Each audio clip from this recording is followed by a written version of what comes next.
Hello friend, welcome to my channel. आप लोग देख रहे हैं ये सेट नंबर सेट कोड है इसका एफ। ये क्वेश्चन है साइंस का, मतलब कि 18 फरवरी 2022 में जो एग्ज़ाम हुआ है। देखिए इसका सारा कि जितना भी ऑब्जेक्टिव है सारा सॉल्व करने जा रहे हैं। आप लोग मिला लीजिए कितना आपका सही है कितना गलत है। इसमें 2 घंटा 45 मिनट मिला था टाइम। फुल मार्क्स है इसका 80, क्योंकि 20 मार्क्स तो आप लोगों को मिलेगा स्कूल से। ठीक है, तो चलिए मिलाते हैं सारा। इसका जल में घुलनशील भस्म कहलाता है, तो इसका छाड़ आंसर है। ये हम पहले ही हाईलाइट कर चुके हैं, ठीक है, क्योंकि सारा सॉल्व करके देखना पड़ता है ना पहले इसका क्या होगा।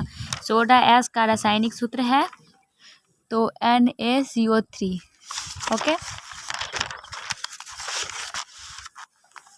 और अगला नंबर है निम्नांकित में कौन विजातीय यौगिक है। इसका होगा प्लास्टर ऑफ पेरिस। और बेकिंग सोडा का रासायनिक सूत्र है, इसका NaHCO3 है, ठीक है। और ये है हमारा 5वां नंबर क्वेश्चन।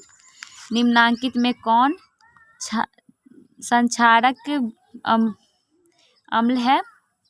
संक्षारक अम्ल है अपना सल्फ्यूरिक अम्ल, ठीक है।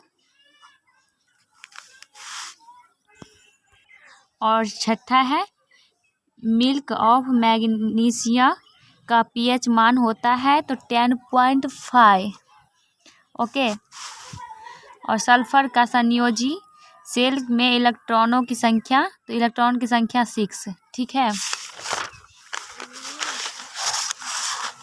और ये है 8वां नंबर क्वेश्चन।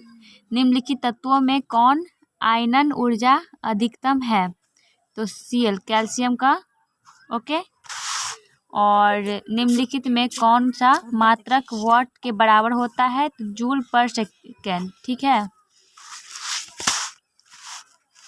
और विद्युत हीटर के तार की कुंडली बनी होती है तो नाइक्रोम से। ओके, क्या आप लोग कितना सही हो रहा है आप लोग कमेंट करके जरूर बताइए कितना सही बनाए हैं आप लोग।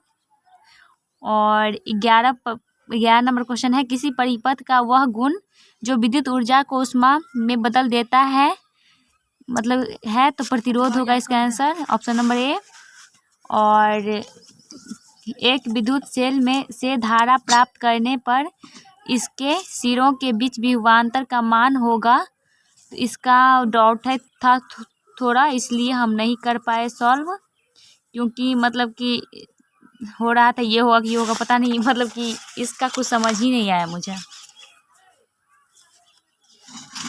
अदरवाइज मिला लिए। इसमें 2 क्वेश्चन हम पहले ही बताए, 2 क्वेश्चन हमसे नहीं हो पाया, इसलिए हम छोड़ दिए हैं। आप लोग जरूर कमेंट करके बताइएगा क्या सही होगा। अगर पता है, अगर अगर आप लोग किताब से देखे हैं क्या होगा इसका आंसर, जरूर बताइएगा, ठीक है, ताकि दूसरों को भी हेल्प हो सके। और अनवीकरणीय ऊर्जा का स्रोत है तो सूर्य। और तरंग दैर्घ्य का सामान्यतः व्यक्त किया जाता है तो मीटर्स में। और अगला है किसी चालक तार से प्रवाहित विद्युत धारा में गतिशील कण होता है तो इलेक्ट्रॉन गतिशील होता है। और 12 वोल्ट विभवांतर के 2 बिंदुओं के बीच 2 कूलम आवेश को ले जाने में कितना कार्य किया जाता है, तो 24 जूल। ओके, और अगला नंबर क्वेश्चन है अपना मेंडेल ने अपने आनुवंशिक प्रयोग हेतु किस पौधे का उपयोग किया था, तो मटर के पौधे का उपयोग किया था। किस प्रकार के श्वसन में अधिक ऊर्जा मुक्त होता है, तो वायवीय श्वसन में। पेन भी धोखा दे रहा है। और मानव में नर जनन ग्रंथि कहलाता है तो विषण। ओके, फटाफट चैनल को सब्सक्राइब भी कर लीजिए, दोस्तों के साथ भी शेयर जरूर करिएगा। सेट कोड एफ है और ई भी डाले हैं। अगर ई आपका सेट कोड है तो वो भी जाके आप वीडियो देख सकते हैं। वहाँ पे लाइव थे, पर कि लाइव में उतना लोग नहीं देख पाए। और जीवन की एक महत्वपूर्ण विशेषता है तो समन्वय। और स्वपोषी पोषण होता है तो पौधा में, ठीक है।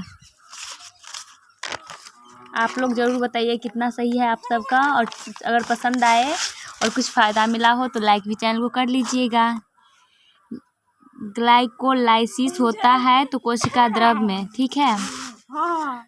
तंत्रिका तंत्र की संरचनात्मक एवं कार्यात्मक इकाई को कहते हैं न्यूरॉन।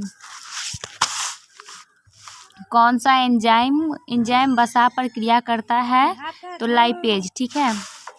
और नेत्र द्वारा किसी वस्तु का कैसा प्रतिबिंब बनता है तो वास्तविक, उल्टा तथा छोटा। और अगला 26वां नंबर क्वेश्चन है, विद्युत परिपथ में विद्युत धारा को मापने के लिए क्या उपयोग होता है तो एमीटर। और निम्नांकित में कौन विद्युत शक्ति को निरूपित नहीं करता है तो IR², ठीक है। और निम्नलिखित में से किसी वस्तु का वास्तविक प्रतिबिंब कौन बना सकता है तो अवतल लेंस, ओके।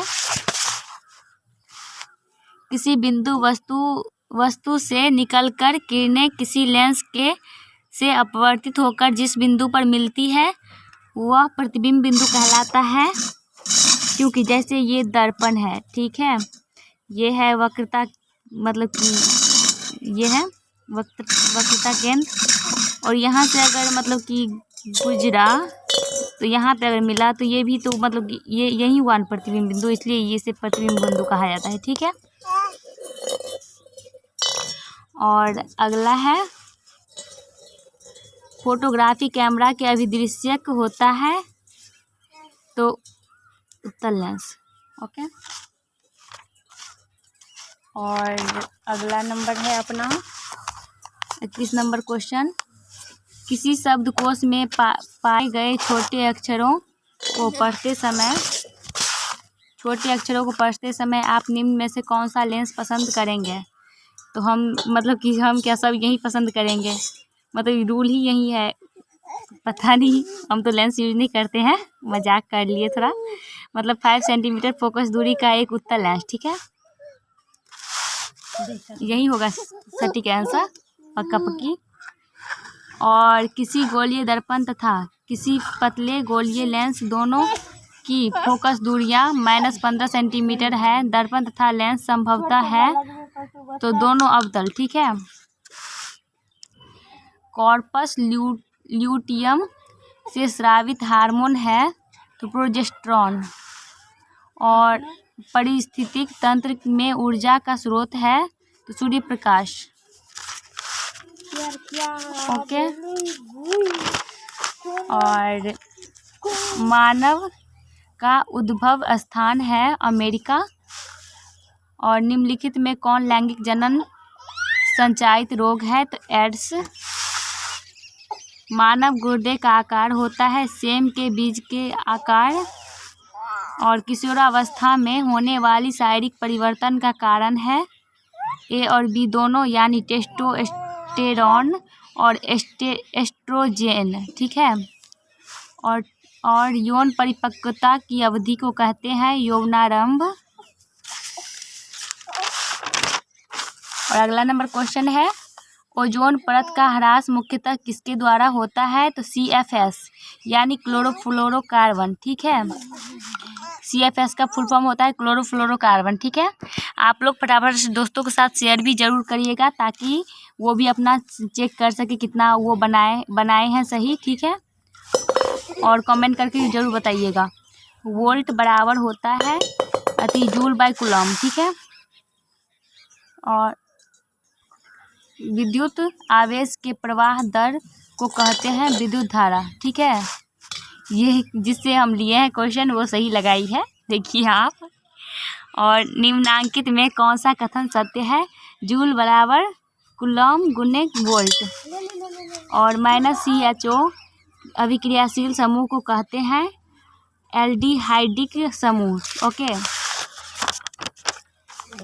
और 45 नंबर क्वेश्चन है, एथेनॉल को सांद्र H2SO4 के साथ गर्म करने पर निम्नांकित में कौन सी गैस बनती है तो C2HO4, मतलब एथीन, ओके।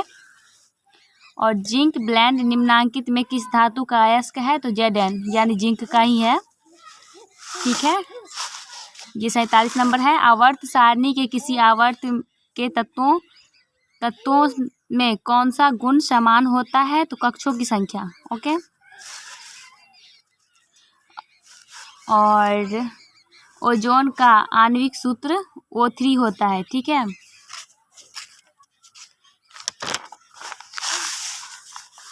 और ये 5वां नंबर क्वेश्चन है, पीएच का कौन सा मान क्षारक विलयन को निरूपित करता है? तो क्षार तो 7 से ऊपर होता है, इसलिए 7 से ऊपर कौन सा है? तो ये 13 होगा। ठीक है। और जल के एक अणु में हाइड्रोजन और ऑक्सीजन के परमाणुओं की संख्या का अनुपात क्या है? तो 2:1, मतलब कि जल के एक अणु में हाइड्रोजन और ऑक्सीजन यानी H2O। ओके। तो 2:1, क्योंकि हाइड्रोजन मतलब 2 है, ये 2 है और ये 1 है। ओके, इस थ्रू हम समझ लेंगे। ओके। निम्नांकित संकेतों द्वारा व्यक्त तत्वों में कौन सा धातु है? तो ये होगा। ठीक है। और अम्लीय ऑक्साइड का विलयन का पीएच मान होगा 4, क्योंकि अम्ल 7 से कम होता है इसलिए। ठीक है। सबसे कठोर प्राकृतिक पदार्थ है हीरा।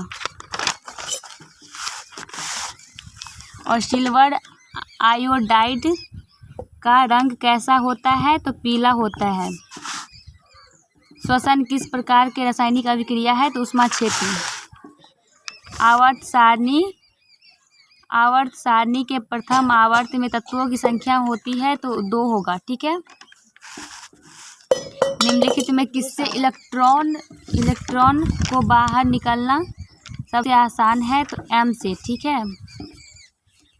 और द्वितीय आवर्त में तत्वों के लिए कौन सा सेल वाहकतम सेल है? तो L सेल।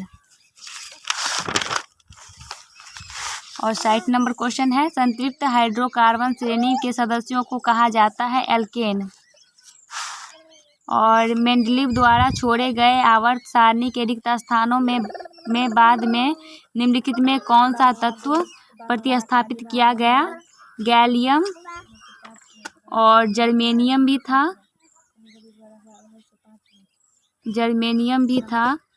3 था, एक का नाम याद नहीं है। ये तीनों का, इस सब का खोज हो चुका था, पर इसका नहीं था, इसके लिए जगह छोड़ दिया गया था, बाद में से लिया गया। ठीक है। आवर्त सारणी के प्रत्येक आवर्त का अंतिम सदस्य होता है तो एक निष्क्रिय गैस। ठीक है।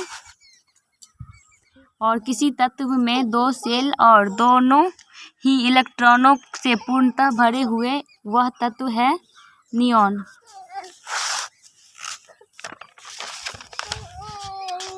और 64 नंबर क्वेश्चन है, निम्नलिखित में कौन सबसे अधिक क्रियाशील हैलोजन है? तो F। और पौधों के जनन अंग कहाँ पाए जाते हैं? तो फूल पुष्प में ही अंडाशय, स्त्री केसर, पुंकेसर और वामदल, ये सब दल पुंज और यही सब, मतलब सब कुछ पाया जाता है, इसलिए पुष्प में ही होगा। ठीक है। और मस्तिष्क का कौन सा भाग शरीर के स्थिति तथा संतुलन का अनुरक्षण करता है? तो अनुमस्तिष्क। और किस पौधे में रंध्र अनुपस्थित होते हैं? हाइड्रीला। फटाफट से चैनल को सब्सक्राइब कर लीजिए, दोस्तों के साथ ही शेयर जरूर करिए इस वीडियो को। और BS4 का संबंध है वायु प्रदूषण से। और रक्त में ऑक्सीजन का वाहक है हेमोग्लोबिन। और निम्नलिखित में किसे बर्थ हार्मोन कहा जाता है? तो बर्थ हार्मोन कहा जाता है ऑक्सीटोसिन को। ठीक है। और बीज विकसित होता है अंडाशय में से। ठीक है। ग्रहणी भाग है छोटी आंत का। कुल 80 क्वेश्चन पूछा गया था। तालाब किस प्रकार की पारिस्थितिक तंत्र है? तो कृत्रिम है। कृत्रिम और प्राकृतिक दोनों होगा, लेकिन इसमें पूछा गया तो प्राकृतिक कृत्रिम अलग अलग है, इसलिए हम प्राकृतिक समुद्र और को कह सकते हैं, लेकिन तालाब कृत्रिम ही होगा, क्योंकि ये आदमियों द्वारा तैयार किया जाता है। ठीक है। निम्न में कौन पारिस्थितिक तंत्र में अधिकतम संख्या में मौजूद होते हैं? उत्पादक।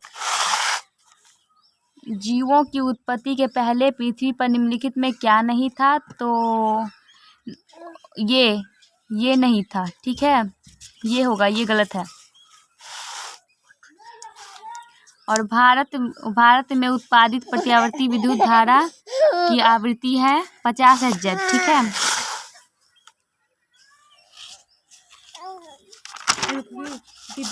और 77 नंबर क्वेश्चन है, 1 माइक्रो एम्पियर विद्युत धारा है 10-6 एम्पियर, ठीक है। नरौरा नाभिकीय विद्युत संयंत्र किस राज्य में स्थित है? तो उत्तर प्रदेश में यह है। और स्पेक्ट्रम प्राप्त करने के लिए किसका उपयोग होता है? तो प्रिज्म का उपयोग होता है, क्योंकि प्रिज्म ये है प्रिज्म, और यहाँ से मतलब कि जाता है, तो यहाँ पे मतलब बहुत सारा मतलब कि इंद्रधनुष का निर्माण यहाँ पे होता है, इसलिए जिसे स्पेक्ट्रम हम कहते हैं, इसलिए प्रिज्म होगा इसका आंसर, ठीक है। उत्तल लेंस द्वारा आवर्धित काल्पनिक प्रतिबिंब तब बनता है जब वस्तु रहती है फोकस और लेंस के बीच में, ठीक है। और यहाँ पे 80 नंबर क्वेश्चन समाप्त होता है। अगर वीडियो पसंद है तो चैनल को सब्सक्राइब कर लीजिए और वीडियो को लाइक करिए और दोस्तों के साथ भी शेयर जरूर करिएगा। वीडियो देखने के लिए धन्यवाद।